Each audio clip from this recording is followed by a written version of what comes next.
Man, look, y'all.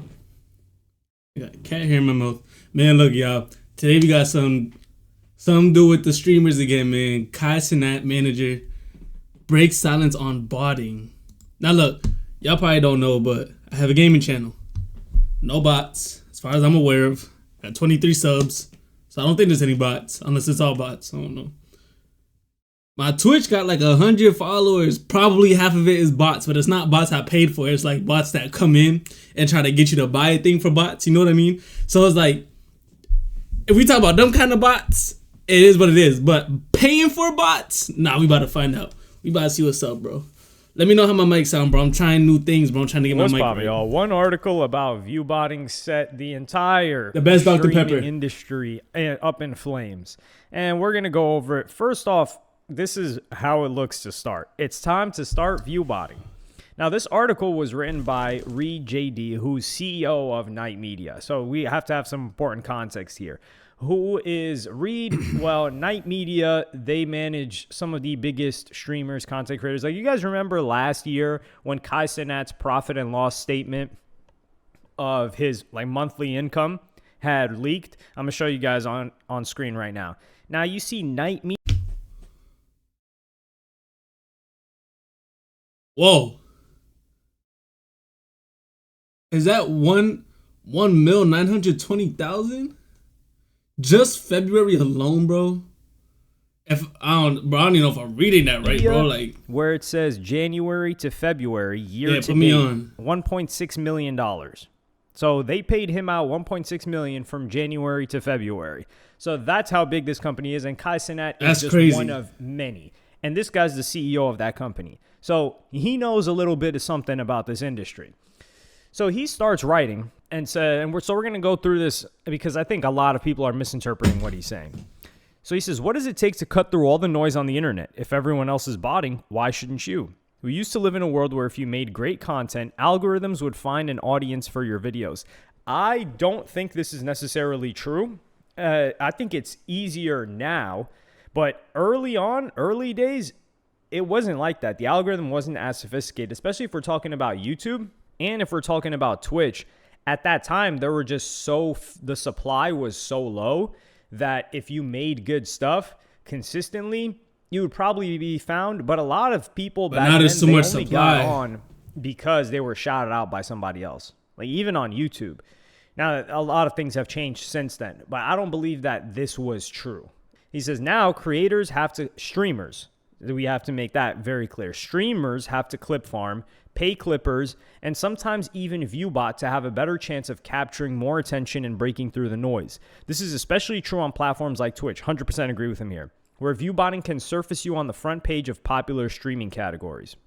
Thankfully, if you've reached the top leaderboards on Twitch and have amassed a large audience, you probably don't need to ViewBot.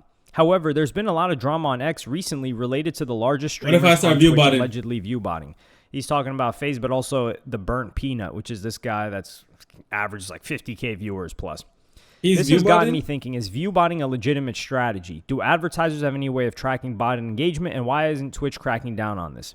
So first off, he calls out the platforms. Now keep in mind, he benefits from this guy, Reed. He already has big clients. So he does not benefit at all from telling people this or helping. This is like helping smaller streamers, which he does not need to do. He does not benefit from this whatsoever. So I wouldn't say he's like doing this from the goodness of his heart, but I do think he believes that he's trying to make the industry a little bit healthier for everyone involved. So it says, we've been dealing with this issue for a long time now, and I remember reading an article from Rolling Stone where up to 13% of the movement behind the Release the Snyder Cut campaign came from botted accounts. Nicki Minaj has come under fire lately for botting. I do think that those are people botting her. Like, let's be real here. Nicki Minaj is a massive superstar. Come on. Let's be honest, bro. That's all we got to say. On platforms like X, bots tend to leave behind little evidence. Yeah, we're going to skip this section and go specifically Twitch. Outside of jumping from 3K viewers to 50K in a matter of minutes, where there isn't really a clear way of telling who's botting and who isn't. The only evidence we get as viewers is the live viewer count and the speed of messages in chat. Twitch has been dealing with this for years now. A post from Devin Nash sums it up well, and he even goes on to say that there's no real downside to botting your stream if you're in the top 500 creators. This is true as well. Back in August, there was a huge crackdown on Twitch overall, which showed lower viewership for Twitch, which doesn't help Twitch because people because Twitch is owned by Amazon. So if they're like, hey, wait, this platform is getting less viewers now, that doesn't look good for advertisers either because they're going to want to pay less. But that is something that Twitch did. And I hope that trend continues for the foreseeable future. This is happening again, and bots are finding ways to go undetected. My belief, echoed by XQC, is that they don't care to enforce this. The more views there are, the better things look for advertisers. Yes, but advertisers. I wonder how XQC came up with his name. Advertisers learn, okay, I'm not getting my return here. I'm going to go elsewhere, which is where it messes things up for Reed. I would never. Like, did he just choose XQC because it's a 3-letter name, or did he like genuinely come up with something that it means something, or did he just pick XQC because it was a 3-letter name? Explicitly say you should buy your. Damn, I just yapped myself into an ad.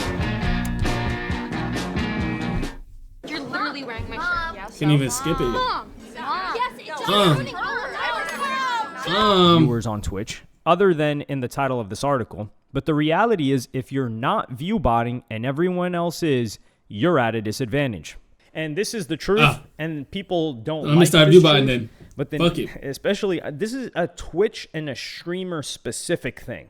Not for anywhere else, because anywhere else you're not going to benefit from it. But this takes me back to sports, for instance. If you guys remember the cyclist Lance Armstrong, he got so much heat. He was vilified for getting caught using performance-enhancing drugs. He was one of the best cyclists ever, or he was like considered the GOAT. However, what people don't focus on is that I believe of the top 50, like 30 plus were also caught. So everyone in the top 50 was using, and Lance Armstrong was also using, yet he was better than all of them, and he won. But people call him a drug cheat, and he was honestly, he went through a lot. But if you were a Lance Armstrong and you're looking around and you're seeing every other competitor of yours using performance-enhancing drugs, and this is your career, this is your livelihood, and you have competitive zero space, chance of competing without it. Like, let's say there's top 50. Maybe you can get to number 30 because you're just naturally better than some people who are using performance-enhancing drugs. But if you took it, you would be in the top 10, which is night and day. I wouldn't. And is it really cheating if everybody else is doing it? Yeah, it's still cheating. That's the problem. It's still cheating. So that's a nuanced discussion that people don't want to have. It's still cheating. And I do understand why some people at the top are all using, because if you don't, you're losing. So Dexerto replies to this. Use it or lose it. They put out an article. Really, the article is somewhat nuanced, but the headline is really what caught people's attention. He says, streamer manager voiced support. He didn't do that, but that's what caught people's attention. Voiced support for view botting, saying creators are at a disadvantage without it.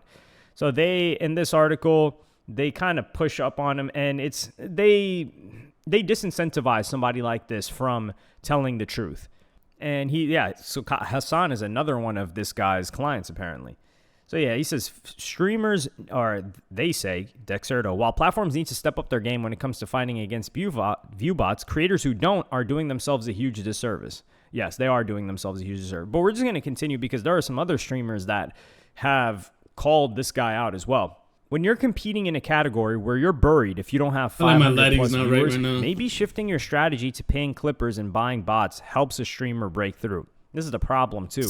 When it comes to clippers, you're competing with a platform like Kick as well. But we're going to get into that a little bit later. I wanted to see what it would cost to buy a stream. Hold on, I want to see if I can fix it real quick. Hold on. Let me see if I can fix my lighting. It's just what it is. $80 a week on ViewBotter, I can get 1,500 followers, 225 chatters, and 750 concurrent viewers. Not bad for less than $800 a month. And these companies accept crypto payments.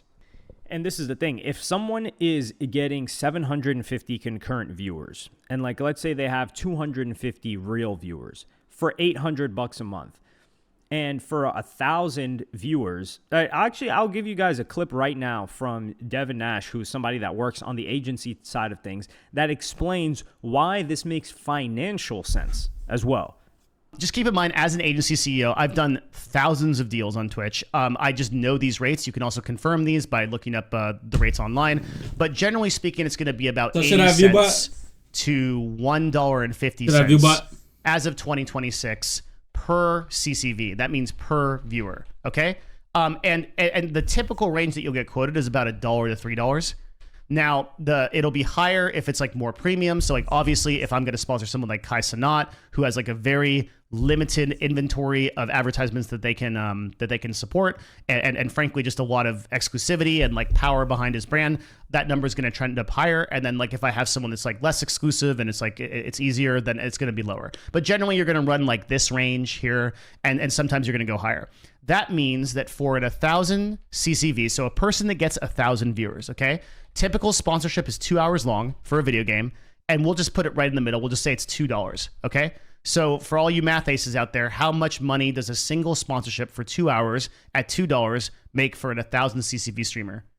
It's $4,000, okay? So $4,000 is what the streamer would end up getting, except that an agency typically takes about 20%. That's like on the high side. It's about 15 to 10% sometimes. And especially with Twitch in like 2025, 2026, that number is trending downward. But I just want to say it's let's say it's 20%. That's about $800 because that's 20 of 4,000. Okay. So what that means is that the streamer gets for this 2-hour deal, $3,200, and the agency gets $800. Okay. Now comes the interesting part. Okay. So if you're an agency, right, and you're getting deals, and this is just a standard deal that we have right here. So $3,200 for 1,000 concurrent viewers. Secret is MVP Asia Wilson's go-to anti-perspirant. Trying to learn, bro. I might have to start view button for real. I wonder that might if be the anyone's ever method. won it 4 times. Might be the method. No pressure. Secret. Fresher under pressure. Oh my gosh. Chill out, bro. Which costs $800 a month. So you're making a net profit of $2,400 a month if you're able to get 1,000 concurrent viewers and you're paying for like, let's say 750 and you have 250 real ones. And you only need one sponsor a month for 2 hours worth of work. That's a money printer right there. So it's not. Yeah, it's kind of crazy. Like, for example, because with streaming music, which is a little bit different, it's expensive to bot. So if for 1 million streams, it costs $4,000, let's say $4,000, let's say you're paid out $4,000 for 1 million streams. But to bot 1 million streams, it costs more than $4,000.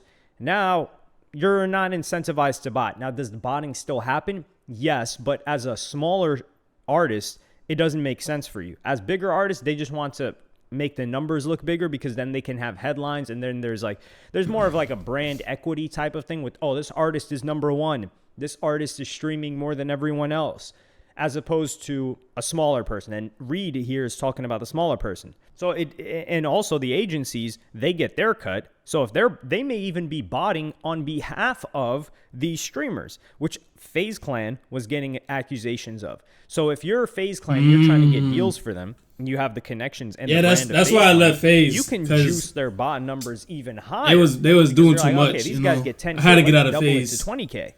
And that's only going to was cost. like We're always violating getting the ROI bot, on the bro, botting like the bots. because in the back end, crazy. the sponsors are paying And way like, more. I didn't want to be known for botting, so I was like, you know what? Let me get out of FaZe. Let me just start over. Like, I just did a whole refresh and just started new because I'm like, bro, I don't want to be known for botting. Is there any way to detect it? From what I've researched about detecting view botting, even Dan Clancy has mentioned that detecting bots is a cat and mouse game. When allegations start surfacing online, streamers are left to state their case and prove that their audience is real.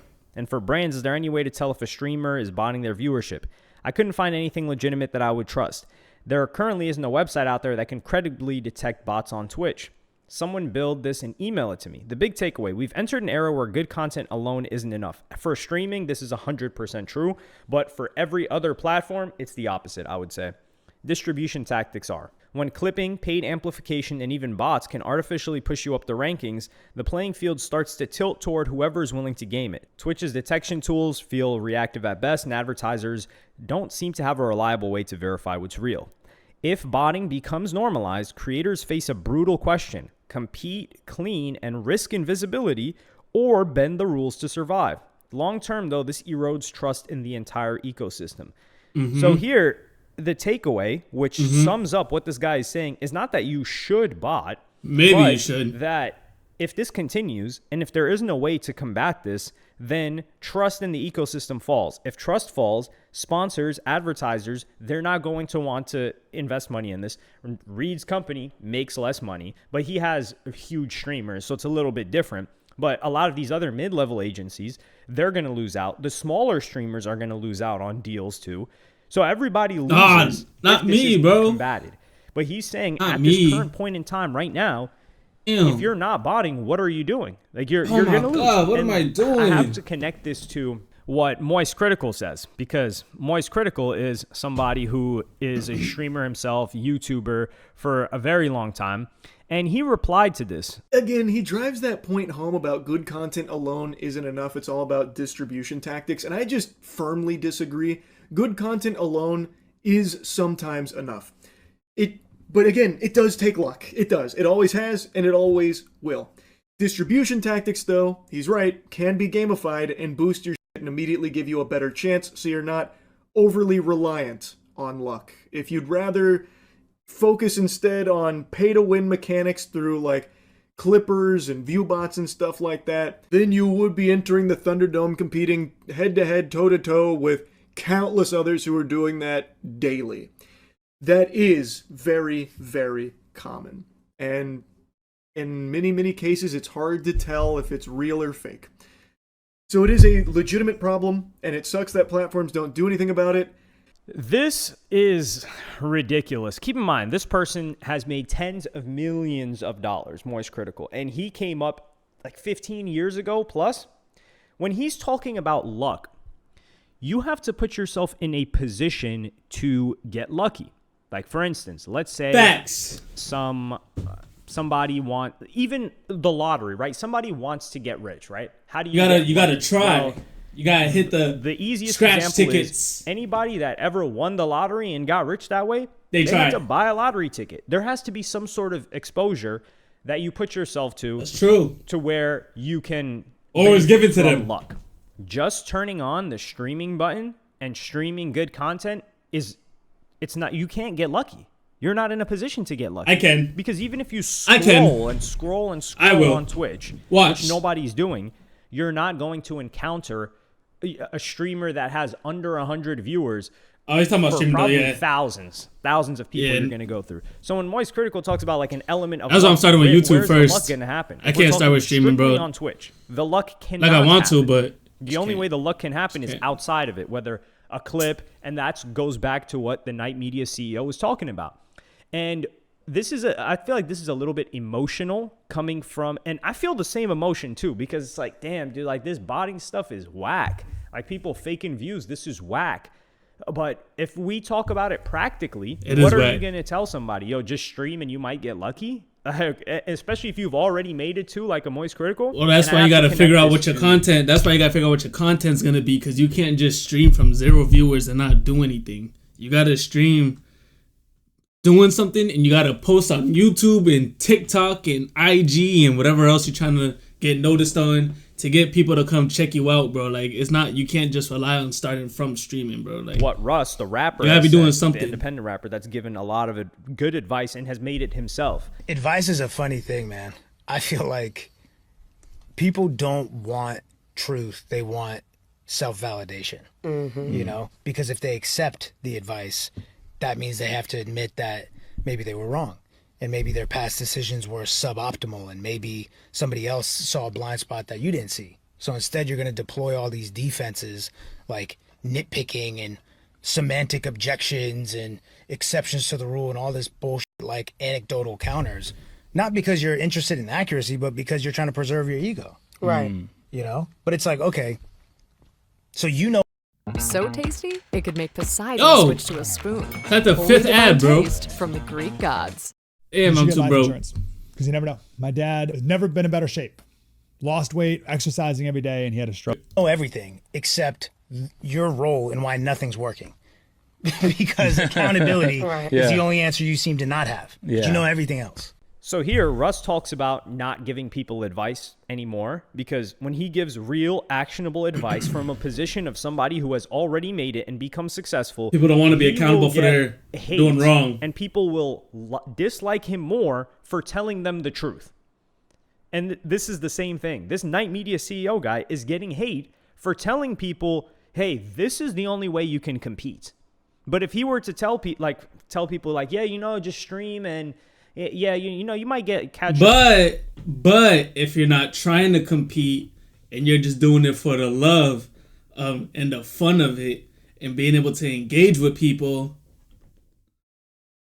then you don't have to worry about competing because it's not about the competition for you. You're not in it for the competition. Like, I just bit my lip. Break. You just got to be consistent. Too much. People would like him more because that makes them feel good. And that's what Moist Critical is kind of doing here. And I think it's I just yapped myself into a hurt lip. Because he made it already. But Reed replies and says, didn't expect the newsletter to get this much heat this week. If you read the post I wrote, it was obviously commentary on up-and-coming streamers using viewbotting as a hack to break through. Something that is super prevalent across Twitch and especially Kick. For the record, none of the top creators mentioned in this do or would even consider the need to viewbot because they already built massive real communities. Subscribe to Nightlight for more yapping. I hurt my lip.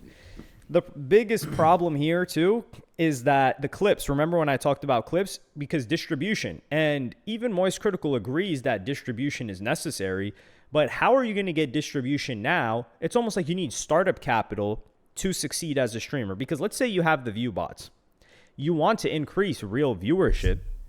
How are you going to do that? Well, now you're competing against Kick, because Kick has a ridiculous amount of money, but they started to incentivize clippers with certain rates. So if you're a clipper, you're going to be like, okay, Kick pays out this much. I'm going to work with, and most of the Kick streamers are already known and recognizable. So getting views on those clips is a lot easier than getting views on some random new person that nobody knows, that has no face recognition. And Kick is constantly incentivizing people that are already popular and famous online to get on their platform. And part of the incentive is not just money, but hey, you can make this much on KPP, right? Which is how much you get paid hourly based on your real concurrent viewers. And we'll also offer you growth because, you're coming from another platform. We'll offer you growth because we have clippers that we won't charge you anything for and we will pay for. So that's why you get a guy like Rampage Jackson on there. That's why you get a guy like Larry Wheels hopping on there. That's why you get, Clavicular, he kind of blew up on Kick through Aiden Ross's community. That's how he built the first base. But that's why you get a Neon going back to Kick. So these people that are already popular that you knew before, a Fusi, for instance, right? Although Kick deals were still offered popular. What was Neon doing around these kids right here? What was Neon doing around these kids right here? What's the context behind this? To Kick. So these people that are already popular that you knew before, a Fusi, for instance, right? Although Kick deals were still offered back then. So that's where you get a situation where, as a new person, you can't even compete with the amount of money that clippers would want to clip your stuff. Because they're looking at it like, damn, dude, I'm going to watch through your VOD when I could be watching through somebody else that's popular's VOD that I'm guaranteed to get more viewers off of. I think I'm going to opt out of that. So it's just nightmare mode to try to become a streamer. You basically have to do it yourself. So you have to be your own clipper. And you have to be a streamer, and you have to execute on the distribution, and you got to hope that it works out for you. So it's very, very. You gotta be positive though. You gotta do the whole process of being positive. Is offering doesn't matter what numbers you're getting. Actionable. It's gotta be you. It's gotta be somebody locked to blow up as a streamer, and he's getting hate for that. And he's pointing it out. He's not saying this is what you should do, but he's saying if you're not doing this, you're not even in competition. Don't even bother trying. Well, but it's not about competition for some people. That's where it's like you can still try. I'm not saying don't bother trying. I'm reading into it as don't bother trying, which I agree with that as well. And an example of this is Rice Gum. People talk about Rice Gum as like a Hall of Fame streamer. Rice Gum got his start viewbotting. He was on MLG TV. He was doing these streams, and he would viewbot himself to the top. Part of the reason why Rice Gum got permanently banned on Twitch for a very long time was because he was viewbotting. And I think he even admitted it, because they don't ban streamers for being viewbotted, because I could just viewbot somebody, and then they would get banned, but they weren't the ones viewbotting. So Rice Gum got lit doing this exact tactic about a decade ago. And now it's even more prevalent with more competition. I wonder how viewbotting works. Is it like the people that you do the business with? Do they have like I was about to sound so dumb. I was gonna say, like, is it like 200 computers and everybody's like logging into a computer to watch your stream? But then I'm just thinking like they probably just have some type of malware that like fills your like they just type a code in and then it goes to your stream and it just makes your stream active. I don't know. Back then, there was less competition. Granted, there weren't the same forms of distribution like short form that there are now, but I'm willing to argue that short form at the point it's at right now does not really help streamer growth because so many people will just watch clips and are not watching streams whatsoever. But yeah, let me know what y'all think about this in the comments. Like and subscribe and hit the notification bell if you enjoyed. Yeah, look, no matter what they say, bro, I won't be viewbotting myself. I don't want to be viewbotted by anybody. Anybody that really rock with me, bro, they gonna stick around. Anybody that don't rock with me, they gonna move it, bro. That being said, till next time.